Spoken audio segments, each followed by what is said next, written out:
Welcome to episode 7 of Unbelieving Scum, all things secular in science, bananas across the Milky Way. So back to some science, enough religion bashing for this week. Let's look at some really recent scientific knowledge of our own galaxy, the Milky Way. Just 100 years ago in the 20s, we thought our galaxy was the whole universe. But then with good enough telescopes, we figured out that some of the nebulae, the fuzzy gas clouds up there, right, fuzzy conglomerations of stars, and nebulae is Latin for fuzzy object, right? We figured out some of those were gas clouds left over from supernovas, but some of those were galaxies far away, okay? Now we know there's billions of galaxies in our universe, and that is a whole other episode.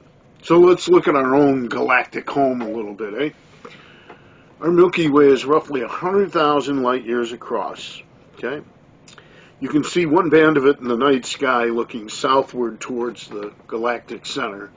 If you're fortunate enough to be in an area without light pollution, where I live, you can't see shit. I gotta head out into the boonies at least a half an hour to sometimes hours away to get a dark enough sky to see things, and I still can't see the Milky Way like you can in the desert or on mountaintops. So here's a rendition of what our very typical spiral galaxy would look like from outer space, right? Light travels at 186,000 miles per second. That's about 6 trillion miles in 1 year. Our Milky Way is roughly 100,000 light years across. So that's 1 light year, 6 trillion miles, or 6 times 10 to the 12th miles is 6 with 12 zeros behind it, right? The Milky Way is 100,000 of those across, right? So that comes out to 6 times 10 to the 17th, or 600 million trillion miles across, right? Phenomenal. How do you get a handle on that kind of distance? Well, let's consider what else travels at the speed of light: radio and TV waves. We've been broadcasting radio and TV waves powerful enough to travel out into space for about 100 years, since the 30s, okay? So on that image, you can see that little blue dot inside the square, right? That's a circle of about 200 light years across. That square itself is about 1/8 of our galaxy's width, so it's about 15,000 light years across. And deep inside that little blue dot is our solar system, only 2 light years across, right? From the extent from the sun out to the Oort cloud where sun's gravity finally drops off. So think about it. 2 light years inside that tiny blue dot of 200 light years across is our whole solar system, stretching over 12 trillion miles, which is tiny in comparison to the 1,200 trillion miles of the whole blue dot, right? That's tiny. It's 1% of that dot. It's ridiculous when you think about it, but even our Milky Way at 100,000 light years across is puny compared to intergalactic distances, which will blow your mind, and I'll definitely feature that in another episode someday. And this is real knowledge, real data.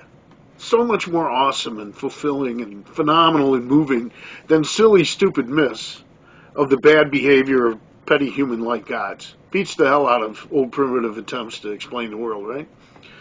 Now, it's kind of hard to envision invisible radio and TV waves, so let's use something else a little more accessible to measure our span of the Milky Way: the banana. There's 78 inches is the standard banana, about 1.5 per foot. There's 5,280 feet in a mile, so that comes out to about 8,000 bananas per mile. That's not exact, but what's a few bananas among friends, eh? Since the Milky Way is 100,000 light years across, or 10 to the 17th miles, then at 8,000 bananas per mile, we get 8 times 10 to the 20th bananas across the Milky Way. That's a lot of these little yellow buggers, right? So 800 billion bananas, 8 times 10 to the 20th. Mind-boggling, isn't it?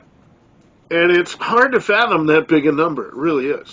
So to try and grasp that huge number, let's do a huge number, excuse me. Let's go the other way from galactic expanse to the incredibly small arena of atoms and molecules. We'll do a comparison there. Do you remember Avogadro's number from high school chemistry, right? It's 10 to the 23rd moles per unit of whatever. And without getting into the precise chemistry of moles and all, which I haven't studied in almost 50 years, think of the space between your thumb and forefinger when you say this little bit, right? Teeny bit, okay? That space, about a half-inch cube on a side, a cubic centimeter or so, which is about a milliliter of water, contains about 10 to the 22nd water molecules. 10 to the 22nd, okay? 100 trillion billion water molecules in that little half-inch space, compared to 8 times 10 to the 20th bananas across our galaxy. 10 to the 22 molecules, 10 to the 20th bananas. 2 orders of magnitude more 2 orders of magnitude more water molecules in that tiny space between your thumb and forefinger than bananas across 6 million trillion miles of our galaxy. How's that for mind-blowing, right? I'm sorry, compared with a burning bush or some obnoxious god throwing a tantrum with thunderbolts, I mean, get real. This is where it's at as far as real awestruckness. I mean, like, wow. From the vastness of the universe we find ourselves to the incredibly small micro-world of the reality of atoms and molecules, knowledge of which our modern lives totally depend on, religion got you none of this. This is hard-earned empirical science that works for all of us. It's not some silly myth that's peculiar to one ancient culture from 2,000 to 3,000 years ago. It's truly something to be awestruck about.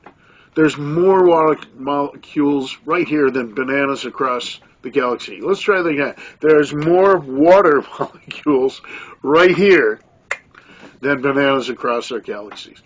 Unreal. Well, I've had enough for one episode. It's been fucking bananas, really. Hit that subscribe button if you like this stuff, and support this effort on Patreon if you can. And we'll catch you next time, okay? Like I said, I quit one of my 2 teaching jobs to pull this off, and if you can support us in any way, really appreciate it. Have yourselves a great day.